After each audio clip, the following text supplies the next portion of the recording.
On va accueillir sur ce live Jean-Baptiste Gallino, qui est directeur général d'ATC à Montieu. Toi, tu as 50 salariés habituellement et plus de 130 avec les différentes filiales, puisque vous, votre métier, c'est de produire des produits chimiques pour le traitement du cuir, si j'ai bien compris. Alors bonjour, comment vas-tu? Et explique-nous ce que vous proposez maintenant pour vous aussi contribuer à la solidarité générale du moment.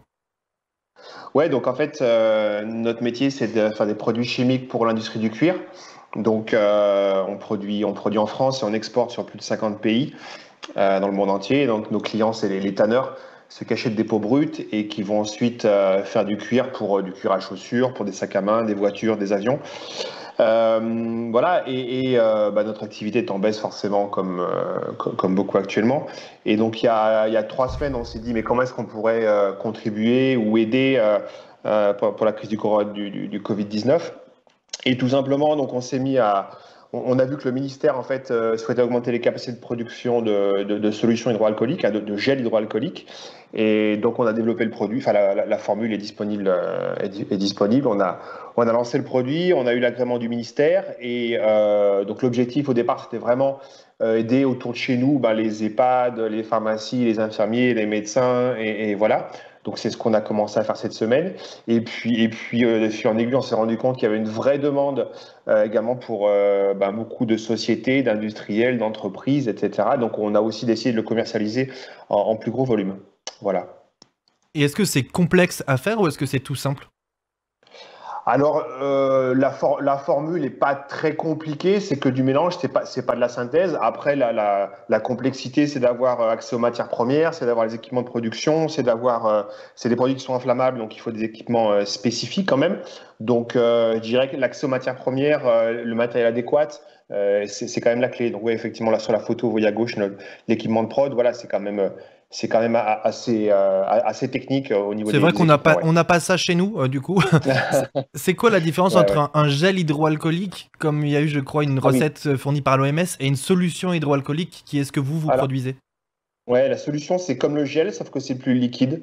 Donc, c'est exactement pareil. Le gros avantage de la solution, c'est que tu peux le pulvériser également pour désinfecter du mobilier, des poignées de porte, des caddies. Ce matin, on a eu une commande de Leclerc près de chez nous, en fait, et donc ils veulent tout désinfecter, enfin, donc les caddies notamment. Donc, c'est le vrai intérêt de la solution. C'est comme le gel, mais plus liquide. Il n'y a pas de pénurie sur les ingrédients de la recette. C'était un peu short la semaine passée et là ça se détend un peu, donc on a réussi à avoir accès à tout.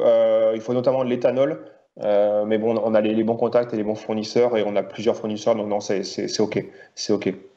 Mais on est d'accord qu'il y Voilà. a un vrai besoin et que l'État ne fournit Il y pas a- ces solutions-là. Il y a une demande de la part des gens qui sont encore ouverts, de tous les gens qui auraient besoin de ces solutions-là. Elles ne sont pas si faciles que ça à trouver, en fait.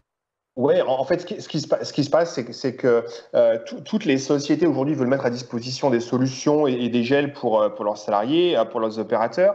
Il y a aussi un vrai enjeu, si tu veux, pour la reprise prochainement des productions des grandes entreprises, tu sais, les Renault, les Peugeot, etc., tous les gros industriels qui vont redémarrer leur chaîne. Il faut qu'ils assurent une sécurité pour leurs employés quand ils vont venir rebosser. Et donc, les solutions et les gels hydroalcooliques, ça fait partie, je dirais, des protections, des bonnes pratiques qu'il va falloir mettre en place. Et il y a une partie aussi que vous avez, il y a une partie commercialisée, puis il y a une partie que vous avez donnée, c'est ça? Bien sûr, donc là, en fait, on a fait la première prod avant-hier, et là, c'est que du don, en fait. On a produit 1000 litres, donc donc ça nous fait 200 petits bidons de 5 litres, puisqu'on commercialise ça pas en petits flacons, mais dans des bidons de 5 litres. Et en fait, la stratégie, c'est que tous nos salariés, donc on a une cinquantaine là sur le site, donc tous nos salariés ce soir sont partis avec des bidons et en distribuent dans leur village, à droite à gauche. Voilà, on a fait une première campagne cette semaine, on en fera une la semaine prochaine. Donc ça, c'est pour la partie don. Et puis après, il y aura la partie commerciale qui va démarrer la semaine prochaine. Ouais.